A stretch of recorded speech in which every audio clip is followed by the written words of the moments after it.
안녕하세요. 오늘도 사연살롱을 찾아주셔서 감사합니다. 암투병 이후 제2의 인생을 살고 있는 여성이에요. 처음 병원에서 암 진단을 받았을 땐 하늘이 무너지는 것 같았어요. 당시 제 나이가 28이었는데 고작 이거 살고 죽어야 하나 하루하루가 우울하기만 했어요. 자다가도 문득 왜 나한테 이런 일이 생긴 걸까? 하늘이 원망스러워서 잠도 못 이루고 울기만 했죠. 그런데 정작 암투병을 하다 보니 암세포보다 더 지독한 놈이 제 옆에 있었더라고요. 제 남편이요. 그놈 때문에라도 이대로 죽을 수는 없어서 이를 악물게 되었어요. 남편에 대한 미움과 증오가 지독한 암세포도 이길 정도였으니 얼마나 악독한 놈이었을지 상상이 가시나요? 지금부터 제 암투병기, 아니 악독한 남편 놈 복수기를 들려드릴게요. 어린 시절 저는 해외에서 자랐어요. 사업을 하시는 아빠 때문에 초등학교 1학년 때 중국 심천으로 이사해서 그곳에서 청소년기까지 보냈거든요. 당시 심천에는 세계 각국 기업들의 제조 공장이 들어서 있었어요. 한때 아메리카 드림을 꿈꾸며 젊은이들이 미국으로 향했던 것처럼 심천이 바로 그런 곳이었죠. 중국 각 지역의 노동자들이 돈을 벌러 심천으로 몰려들었거든요. 중국인들에게 심천은 기회의 땅이자 신분 상승의 꿈을 이뤄줄 로또와 같은 곳이었어요. 하지만 세상살이가 다 그렇듯 성공을 이룬 사람은 그리 많지 않았어요. 그렇다 보니 냉혹한 현실에 좌절하고 자포자기하는 사람들이 늘어갔죠.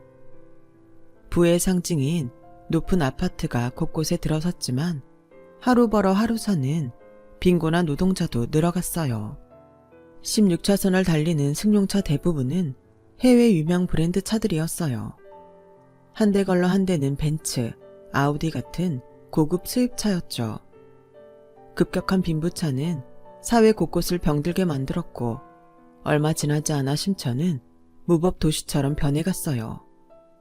특히나 외국인들은 강탈자들의 표적이 되곤 했어요. 당시 저희 아빠도 아우디를 끌고 다니셨는데 한 번은 아빠 차를 타고 온 가족이 외식을 하러 나섰다가 신호에 걸려 차를 세우게 됐는데 갑자기 누군가 달려들어선 벽돌로 보조석을 깨고 칼을 들이밀더라고요. 보조석에 앉아있던 엄마는 놀라서 벌벌 떨었고 아빠는 괴한의 요구에 따라 지갑을 꺼내들었어요. 다행히 그 순간 신호가 바뀌어서 그대로 내달릴 수 있어 돈은 뺏기지 않았지만 그 일 이후로 엄마는 바깥 외출도 삼가한 채 집에만 머물렀어요. 여보, 돈도 좋지만 이러다가 무슨 일 생길 것만 같아서 무서워서 못 살겠어요. 우리 홍콩으로 이사를 가든지 아니면 한국으로 돌아가요. 애들 생각도 해야죠. 당시 중국은 한창 성장 가도를 달리고 있던 때라 아빠 사업도 승승장구 중이었는데 그걸 포기하고 한국으로 돌아가자고 하니 아빠는 고민에 빠질 수밖에 없었어요. 여보, 조금만 참아보자. 전보다 도로에 공원도 많고 아파트 내 치안도 괜찮잖아. 지금 포기하고 한국으로 돌아가면 손해가 이만저만이 아니야. 지난 10년간 그 고생을 하고 이제야 수학을 할 순간인데 어떻게 포기해? 나라고 왜 애들 걱정이 안 되겠어? 하지만 우리 애들 남부럽지 않게 키우려면 돈이 있어야 될 거 아니야. 당신이 정 고집 부르겠다면 좋아. 애들 데리고 당신이 한국에 들어가. 난 여기서 좀 더 버텨볼 테니까. 한동안 중국을 떠나는 일로 엄마 아빠는 말다툼을 하셨고 결국 몇 달 뒤 엄마와 우리 남매는 심천을 떠나 한국으로 돌아오게 되었어요. 초등학생 때부터 중국에서 교육을 받았던 터라 한국 학교에 적응이 힘들 줄 알았는데 오히려 반대였어요. 중국 교육은 한국보다 강압적이고 약간 무대뽀 같은 반면 한국은 꽤 자유로운 편이었거든요. 방과 후 사교육 역시 심천에서도 늘 하던 거라 딱히 힘들 건 없었어요. 심천에 살 때도 엄마가 저희 남매의 영어 교육에 공을 들이셨었기 때문에 그 덕도 톡톡히 보게 되었죠. 덕분에 오빠도 저도 대학 진학을 하는 데는 어려움은 없었어요. 한 가지 아쉬운 건 아빠랑 떨어져 살아야 했던 거였죠. 화상 통화를 할 때마다, 점점 더 수척해지는 아빠를 볼 때마다 마음이 무거웠거든요. 그렇게 떨어져 지낸 지 5년쯤 지나서야 아빠는 한국으로 돌아올 수 있었어요. 그 사이 고등학생이던 저는 대학을 졸업하게 되었고, 다행히 제 졸업식엔 온 가족이 함께 할 수 있었어요. 연년생인 오빠는 군복무 때문에 아직 대학생 신분이었고, 저는 졸업 전에 합격한 회사에 다니게 되었어요. 네이티브 스피커 수준의 중국어 덕을 보게 된 거였죠. 제가 입사를 하고 반년쯤 지나자 부모님은 고향으로 내려가 사시겠다며 귀농을 선언하셨어요. 젊은 시절을 해외에서 치열하게 사신 탓에 이제는 그간 벌어놓은 돈으로 고향에서 편히 살고 싶으시다면서요.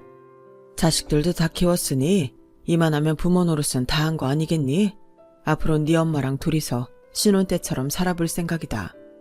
그러니 앞으로는 니들이 벌어서 시집 장가도 가고 가정도 꾸려 살아봐.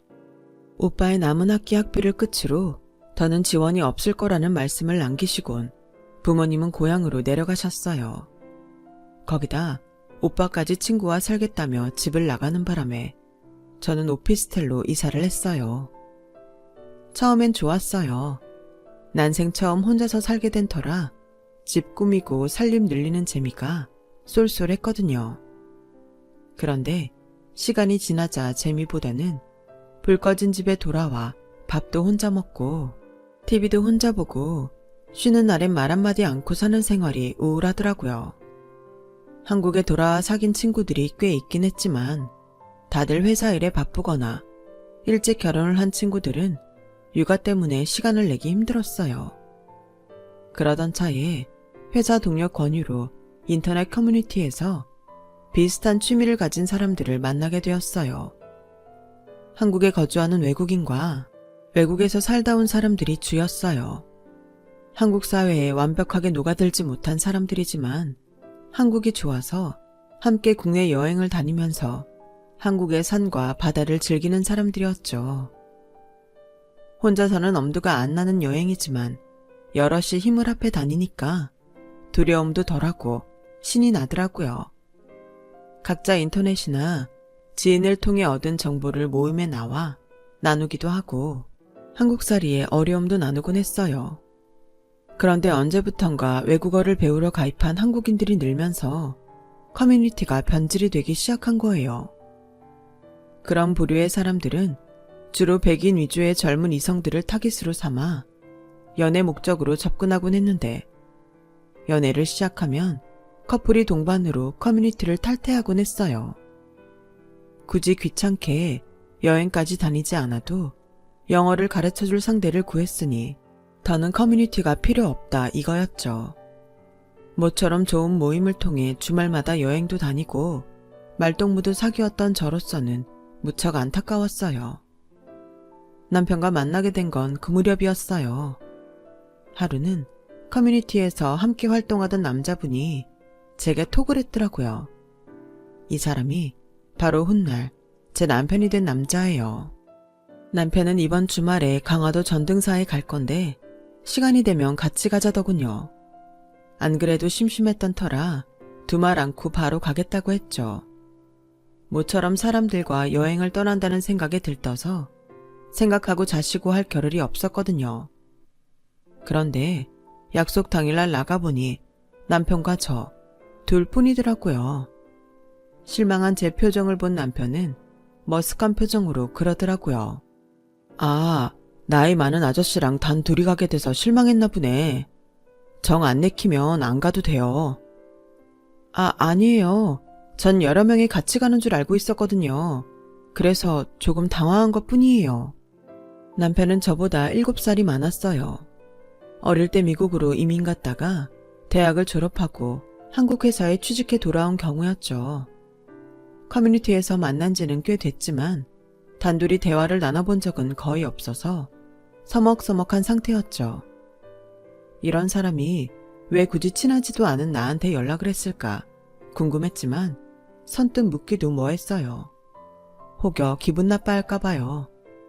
그런데 전등사까지 가는 내내 대화를 나눠보니 의외로 통하는 부분도 많고 외국에서 어린 시절을 보내면서 겪은 일들도 비슷한 점이 많아서 금방 친해졌어요. 그날 남편 차를 타고 편하게 전등사 구경도 하고 대학 후에 해물 칼국수를 먹고 집으로 돌아온 후로는 연락도 자주 하고 주말마다 같이 여행도 다니게 되었죠. 여럿이 여행을 다니는 것도 좋았지만 마음 맞는 사람 둘이서 다니는 것도 꽤 좋더라고요. 어느덧 오빠 동생으로 지내게 된 우리는 서로의 집을 오가게 되었고 어느새 연인으로 발전했어요. 우리 차라리 살림 합칠래? 괜히 이중으로 집세 내며 돈 낭비할 필요 없잖아. 그렇긴 한데 돈 거는 좀 그래. 우리 부모님도 허락 안 하실 거고. 내심 결혼하자는 말을 기대해왔던 저로서는 동거를 하자는 남편 말이 왠지 서운했어요. 나를 그저 즐기다 버릴 상대로 생각하는 것 같았거든요. 그럼 결혼은 어때? 그 말에 제가 고개를 끄덕이자 남편은 환하게 웃으며 그러더군요. 아, 다행이다. 사실 난 내가 나이가 많아서 결혼 얘기 꺼내는 게 왠지 어린 너한테 결혼 닥달하는 것처럼 보일까봐 걱정이었거든. 얘기를 듣고 보니 남편 입장에서는 그럴 수도 있겠다는 생각이 들었어요. 나중에 알고 보니 다른 이유였지만요. 저희 집에서는 일찌감치 결혼 허락을 받았지만 시부모님은 미국에 살고 계셔서 인사드릴 기회가 없었는데 생각지 못한 일로 만나게 된 거예요. 미국의 트럼프 정부가 들어서면서 시작된 이주민 추방 분위기가 거세졌는데 그게 한인 사회에도 파장을 일으키면서 저희 시부모님이 한국으로 돌아오시게 된 거예요. 정확한 사연은 모르겠지만 오랜 시간 미국에 살았으면서도 제 남편과 시누이와는 달리 시부모님은 시민권조차 얻지 못했던 모양이에요.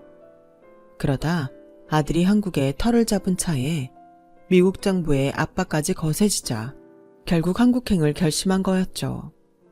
그 바람에 저는 시부모님을 만날 수 있었어요. 미국에서 오래 사신 분들이라고 하기에는 영어 실력이 많이 짧으신 것 같아 보였어요. 쉬운 단어들만 영어로 하시고 문장은 한국어더라고요. 그런데도 말끝마다 한국과 미국을 비교하시며 한국을 비하하는데 듣기 불편하더라고요. 그래, 부모님은 시골에 사신다고? 그럼 농사 지으시겠네? 힘드시겠다. 미국은 농사를 지어도 땅이 하도 넓으니까 기계가 다 하거든. 근데 한국은 땅덩이가 좁아서 죄다 사람 손으로 하잖아. 아, 생각만 해도 쏘하드야. 그럼 학교는 컨트리에서 다녔어? 아니요. 중국 심천에서 살다가 고등학생 때 한국에 돌아와서 한국에서 다녔어요. 중국? 오 마이 갓. 후진국에서 살았구나. 집이 많이 어려운가 보네. 중국에서 살다가 한국에 와선 시골에서 살고. 마치 헐벗은 거지를 보는 듯 안 됐다는 표정으로 저를 바라보시는데 기분이 묘하더라고요. 이거 미국에서 올 때 사온 건데 한번 먹어보겠어? 한국에선 돈 주고도 못 사는 거라고. 이게 한 2, 3불 하는데 우리 애들이 어릴 때부터 많이 먹던 거라서 내가 일부러 코스트코에 가서 사온 거야. 시어머니는 초코바를 하나 내밀며 미군이 헐벗은 전쟁 고아들한테 미제 초콜릿을 던져주듯 했어요. 한국에 있는 코스트코에서 버젓이 팔고 있는 제품을 말이죠. 알려드릴까 하다가 초면에 기분 상하게 할 거 뭐 있냐 싶어 고맙다고 말씀드리고 받았죠. 시어머니의 이런 태도가 변하게 된 건 상견례 때 저희 부모님을 만나고 난 뒤였어요. 식사 후에 화장실에서 저희 엄마랑 마주치셨는데 저희 엄마가 화장을 고치느라 꺼내 명품 화장품을 보시고는 눈이 휘둥그레지신 거예요. 거기다 주차장에 세워둔 저희 아빠의 벤츠를 보시고는 시아버지도 두 눈이 커질 정도로 놀라시더라고요. 그 때문이었을까요? 결혼을 앞두고 혼수와 예단을 준비하는데 시댁에서 요구한 스케일이 생각보다 크더라고요. 특히 시누이는 평생 써보지 못한 명품 브랜드를 이참에 원 없이 써보겠다고 작정한 건지 백부터 구두, 옷까지 온통 명품 브랜드로 맞춰달라고 하더라고요. 어머님과 아버님도 덜하지 않았어요. 골프차랑 백까지 브랜드 제품으로 고른 데다 시어머니는 다이아 반지까지 해달라고 하시더라고요. 들어서 알겠지만 우린 친척이 별로 없어서 따로 예단 준비할 게 없어. 그냥 대디랑 나랑 우리 도터 것만 해오면 돼. 돈 안 들어서 좋지? 돈 아끼게 해줬으니까 우리 식구 건 내가 적어준 대로 준비해줘. 아, 그리고 집은 지금 살고 있는 집이 복층 오피스텔이라면서? 우리 재훈이 살고 있는 원룸보다는 거기가 더 살기 편하지 않겠어? 살던 집이니까 혼수 채우는 것도 편할 테고 말이야. 그럼 집 문제는 그렇게 피니쉬하고? 잠시만요, 어머님. 신혼집을 제가 살던 오피스텔에서 하라고요? 왜? 뭐가 문제 있니? 설마 월세라서 그러는 거야? 얘, 너 참 촌스럽다. 미국은 전부 월세야. 전 세계를 돌아봐. 한국처럼 전세 놓는 집이 있나? 네가 어릴 때부터 후진국에서 살다 와서 모르나 본데 월세는 하나도 창피한 게 아니다. 그런 게 아니고요, 어머님. 제가 혼수랑 예단 비용으로 수천에서 1억 가깝게 쓰는데 집까지 제 집에서 사는 거면 재훈 씨는 뭘 해오는 건가요? 처음부터 양가 부모님 도움 없이 저희 힘으로 하기로 한 결혼이에요. 서로 반반 부담해서 하는 게 맞지 않을까 생각해요. 그래서 말인데요. 말씀하신 예단은 도저히 제 힘으론 불가능해요. 특히 어머님이랑 아가씨가 적어준 에르메스 백이랑 샤넬 백의 경우는 돈 가지고 간다고 매장에서 바로 살 수 있는 모델이 아니에요. 그 브랜드 매장에서 구입한 이력이 있어야 살 수 있는데 저는 지금껏 명품 매장은 다녀본 적도 없거든요. 제가 해올 수 있는 예단은 어머님, 아버님, 그리고 시누이 한복 정도가 다예요. 그리고 제가 살던 집은 저희 아빠가 보증금을 빌려주신 거라서 이번에 집 빼서 갚아드려야 해요. 제 말에 시부모님과 시누이는 세상을 잃은 표정이 되었어요. 저는 거기에 중지부를 찍었죠. 한국에서 신혼집은 남자 쪽에서 해오는 거 아시죠? 그 말에 시어머니는 기겁을 하더군요. 어머, 얘? 그런 게 어딨니? 미국에선 안 그래. 돈 있는 사람 해야지. 왜 남자가 독박을 쓰니? 니들도 한국식으로 하지 말고 아메리칸 스타일로 하렴. 그게 좋아. 그럼 그럴까요, 어머님? 미국에선 혼수랑 예단 같은 건 없다고 들었는데. 그죠, 어머님? 그럼 어머님 말씀대로 저희 결혼은 아메리칸 스타일로 분담해서 할게요. 어머님 당신 입으로 미국식으로 하라고 했으니 번복할 수도 없었죠. 그렇게 결혼식을 앞두고 벌인 시댁과 저의 기싸움은 제 승리로 끝났어요. 그런데 결혼은 준비 과정이 끝이 아닌 그때부터가 시작인 거더라고요. 결혼식을 마치고 신혼여행에서 돌아온 순간부터 제 눈앞에는 시월드가 활짝 열렸거든요. 말로는 그렇게 미국 하는 분들이 사고방식은 전형적인 쌍팔년도 한국 스타일로 며느리를 자기 집 몸종 부리듯 하려고 하더라고요.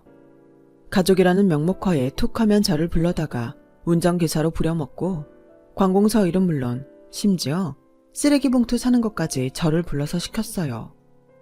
거기다 주말마다 가족이 모여서 밥을 먹어야 한다며 매주 시댁으로 불러 식사 준비를 시켰어요. 음식 차리고 설거지하는 동안 저를 제외하곤 누구도 주방에 들어오지 않더라고요. 물 한 잔도 자기들 손으로 떠먹지 않을 정도로요. 자기야, 나 더는 이렇게 못 살아. 어떻게 매번 나만 부리고 다들 손도 하나 까딱 안 하는 거야? 내가 이 집 종이야? 이건 너무하잖아. 너는 무슨 말을 그렇게 하니? 종이라니. 언제 우리 엄마 아빠가 너한테 그런 취급을 했다고 그래. 아직 한국 생활에 익숙하지 않으니까 너한테 기대는 것 뿐이잖아. 그리고 가족끼리 네 일 내일이 어딨어? 너 자꾸 이렇게 선 그으면 나도 너희 부모님한테 선 긋고 살 거야. 그래? 아버님, 어머님이랑 아가씨는 한국 생활이 적응 안 돼서 그렇다 쳐. 당신은 왜 집에서도 손가락 하나 까딱 안 하고 사는 건데? 결혼하고 지금까지 밥하고 청소, 빨래까지 내가 다 했어. 당신이 한 건 소파에 누워서 나한테 물 따와라, 리모컨 가져와라, 맥주 꺼내와라. 시킨 것밖에 없다고.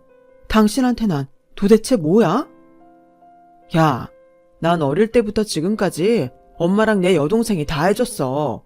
그런데 이제 와서 나보고 하라고? 그리고 원래 한국 여자들은 결혼하면 다들 그 정도는 하고 살아. 기껏 너 생각해서 동거하자고 했을 때 동거 말고 결혼하자고 한 건 너야.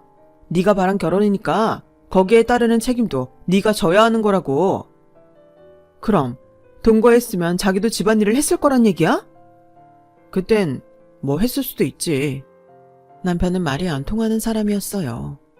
멀쩡한 외모에 직장도 괜찮은 남자가 왜 그 나이 먹도록 결혼을 안 했을까 생각했었는데 이게 이유였던 거죠. 생각 같아선 당장 결혼을 무르고 싶은 심정이었지만 그게 말처럼 쉽지는 않았어요. 엄마한테 전화해 하소연을 했더니 오히려 저를 나무라시더라고요. 그럼 결혼 생활이 달달하기만 할 줄 알았니?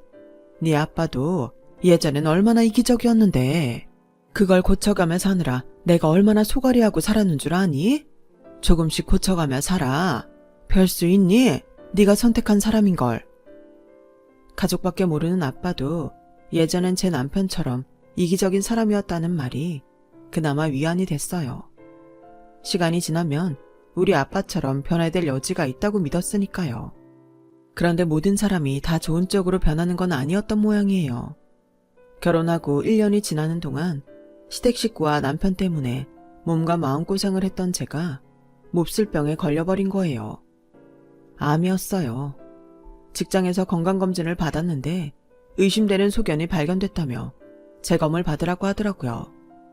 그래서 다시 검사를 받았더니 유방암 판정이 나온 거예요. 왼쪽 유방을 제거해야 한다는 말에 하늘이 무너지는 것 같았어요. 당시 제 나이가 고작 28밖에 안 됐었거든요. 그 나이에 한쪽 유방을 제거한다니 세상이 끝난 것 같더라고요. 그런데 한쪽 가슴을 잃게 된다는 사실보다 더 괴로운 말을 듣게 될 줄 누가 알았겠어요. 남편은 제 상태를 전해 듣고는 한숨을 푹 쉬더니 그러는 거예요. 아씨, 그럼 내가 앞으론 한쪽 가슴 없는 여자랑 살아야 된다는 거야? 징그러워서 너랑 어떻게 같이 자냐? 병원에서 보정수술은 안 된대? 여자들 가슴 키울 때 넣는 거 있잖아. 그거 좀 넣어달라고 해봐. 맞다. 그거 넣으면 만질 때 느낌이 이상하진 않을까? 젠장, 이젠 마누라 가슴도 마음대로 못 만지겠네. 저는 귀를 의심할 수밖에 없었어요.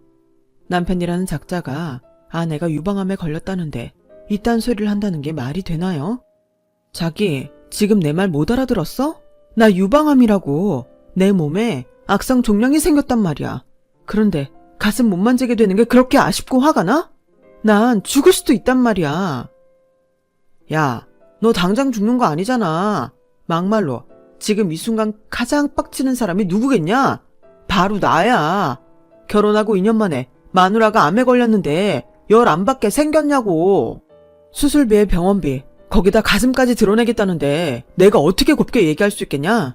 암튼 나 그냥 이대로는 못 넘어가. 받을 건 받아야겠어.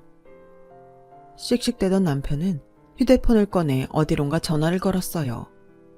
처음엔 자기 부모님한테 제가 암에 걸렸다는 사실을 전하는 줄 알았는데 호칭을 들어보니 저희 부모님한테 전화를 한 거더라고요. 장인어른, 예림이한테 얘기 들으셨죠? 네, 그 일로 전화드렸습니다. 단도직입적으로 말씀드릴게요. 제 계좌로 3억만 보내주세요. 왜냐뇨? 물건을 살 때도 AS 기간이라는 게 있지 않습니까? 저 예림이랑 이 정도밖에 안 살았는데 이렇게 하자가 발견됐다고요. 그러니까 병원비에 수술비, 거기다 제가 받은 정신적 충격에 따른 피해 보상금까지 장인어른이 내셔야죠. 장인어른이라면 한쪽 가슴 없는 여자랑 관계 갖고 싶겠습니까? 아, 징그러워서 어떻게 한 입을 덮고 사냐고요. 아, 됐어요. 딸 이혼녀 만들고 싶지 않으시면 3억 제 계좌로 보내세요. 남편은 지 악을 써가며 할 말만 하고 전화를 끊었어요. 그 모습에 그나마 남아있던 쥐똥만한 정까지 다 떨어지더군요. 야, 네가 이기적인 놈인 건 알았지만 어떻게 중병에 걸린 아내를 두고 그딴 개소리를 짓거릴 수가 있니? 네가 그러고도 인간이야? 우리 아빠한테 3억을 물어내라고? 내가 네 소유니? 네가 돈 주고 날 사기라도 했어?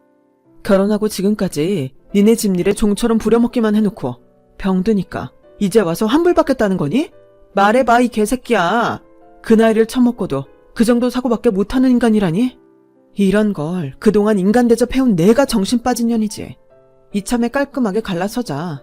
나도 더는 너 같은 놈이랑은 얼굴 맞대고 살고 싶지 않아. 누구 맘대로 이혼을 하재. 결혼하느라 들인 돈이 얼만데. 이혼할 거면 그 돈 다 토해내고 해. 막말로 내가 바람을 피웠냐 노름을 했냐. 나한테는 이혼 사유가 전혀 없으니까 이혼하려거든. 나한테 위자료 내놓고 해. 알았어? 결국 남편과 저는 소송을 통해 이혼을 하게 되었어요. 병에 걸리자 남편이 했던 말들과 저희 친정의 전화에 위자료를 요구하는 등 남편이 벌인 행동을 법정에서 낱낱이 까발렸어요. 결국 법은 제 손을 들어주었고 저는 재산 분할을 받고 이혼할 수 있었어요. 암에 걸렸다는 사실에 망연자실했던 저는 남편 놈에 대한 복수심에 삶의 의지를 불태웠고 결과적으로는 제게 있어선 긍정적인 결과를 가져왔어요. 수술을 성공적으로 끝낸 저는 투병 생활을 하는 와중에 온라인 중국어 교육 사업을 시작했어요. 사업도 사업이지만 입소문을 타고 1:1 맞춤 강의도 다니게 되었죠. 주로 중국 진출을 하려는 연예인과 기업 간부들이 저를 찾았어요. 덕분에 상류층 인맥도 넓힐 수 있었고 강의료도 두둑이 챙길 수 있었죠. 그러던 어느 날이었어요. 모기업 통역을 해주고 인센티브를 받아서 부모님께 선물을 사드리려고 백화점 명품관에 갔는데 거기서 우연히 전 남편과 마주친 거예요. 정확히는 모 명품 브랜드샵 안에서 전 시어머니 목소리가 들렸고 마침 그곳에 가려고 왔던 터라 샵 안으로 들어갔다가 되도 않는 0달러를 총동원해 백을 환불받으려고 애쓰는 모자의 모습을 목격하게 된 거예요. 아니, 왜 현금으로 못 준다는 거야? 카드로 샀건 캐시로 샀건 아무튼 돈을 받은 거잖아요. 그럼 손님이 원하는 형태로 환불을 해줘야지. 손님, 카드 결제를 구입하신 물품은 카드 취소로밖에 환불이 안 돼요. 아니, 그냥 좀 해주면 안 돼요? 내가 당장 현금이 필요해서 그래. 부탁 좀 합시다. 응? 엄마, 그냥 그 백 써. 사위한테 받은 선물까지 환불 받아야겠어. 카드로 산 건 현금으로 안 내준다고. 조용히 해, 이 녀석아. 한국에선 이런 건 유도리 있게 처리해준단 말이야. 이봐요, 아가씨. 그러지 말고 나 이거 현금으로 좀 내줘. 나 그렇게 몰상식한 사람 아니야. 미국에서 21년 살다 온 사람이라고. 그런 내가 오죽하면 이러겠어. 제 앞에서 있는 교양 없는 교양 다 떨던 전 시어머니는 돈 앞에서 완전 구겨져선 진상을 떨고 있더라고요. 그 모습에 저는 보란듯이 소리쳤어요. 여기가 언제부터 돗대기 시장처럼 변한 거예요? 그깟 백 하나 못 들 수준의 사람까지 드나들면 수준 떨어져서 어떻게 여기 백을 사겠냐고요. 이봐요, 아주머니. 창피한 줄 알아야죠. 여기가 술집이에요? 어디서 아가씨를 찾아요. 그리고 미국에서 살다 왔으면 뭐요? 하는 짓을 보니 시장 바닥에서 5,000원짜리 비닐백 사는 것도 벌벌 떨 사람처럼 보이는데 능력 안 되면 이런 데 오지 마세요. 괜히 브랜드 가치나 떨어뜨리지 말고. 그쪽도 그래. 어떻게 그 나이 먹도록 부모한테 이런 백 하나 못 사줄 정도로 궁색하니? 하긴 그런 수준이니 암 걸린 와이프 핑계로 장인한테 돈 뜯어낼 궁리나 했겠지. 인생이 참 불쌍하다. 제 얼굴을 확인한 전 시어머니와 전 남편은 얼굴이 빨개져서는 어쩔 줄 몰라 했어요. 전 남편은 고개를 떨구곤 저랑 눈도 제대로 못 마주치더군요. 하필 들키고 싶지 않은 모습을 저한테 들켰으니 그럴 만도 하겠죠. 그러는 사이 저만은 제게 달려와 미리 주문해 놓은 백을 제게 건넸어요. 그리고는 저를 문 앞까지 정중히 배웅해 주었어요. 불과 몇 분밖에 안 되는 그 짧은 순간 저는 그동안 가슴에 응어리져 있던 전 남편에 대한 울분이 눈 녹듯 사라져버렸어요. 그건 비단 명품백을 살 정도로 내가 돈을 많이 벌어서가 아니에요. 병마와 싸우면서도 내가 내 인생을 포기하지 않고 열심히 달려왔다는 거에 대한 기특함 때문이었죠. 인생을 살다 보면 내 잘못이 아닌데도 손해를 보기도 하고 남한테 피해 안 주고 착하게 사는데도 돌부리에 걸려 넘어지기도 하지만 중요한 건 바로 그 이후인 것 같아요. 내가 어떻게 그 고난을 받아들이고 역경을 이겨나가는지 말이에요. 포기하지 않고 내 자신을 일으켜 세울 수 있다면 그것만으로도 충분히 박수받을 만하다고 생각해요. 그런 의미에서 앞으로 저는 병마와의 싸움에서 반드시 이길 거예요. 완치 판정을 받는 그날까지 절대로 포기하지 않을 거니까요. 여러분도 응원해 주셨으면 합니다. 지금까지 제 사연을 들어주셔서 감사합니다. 건강이 최고라고 감히 말씀드려요. 건강 조심하시고 즐겁게 사시길 바랍니다.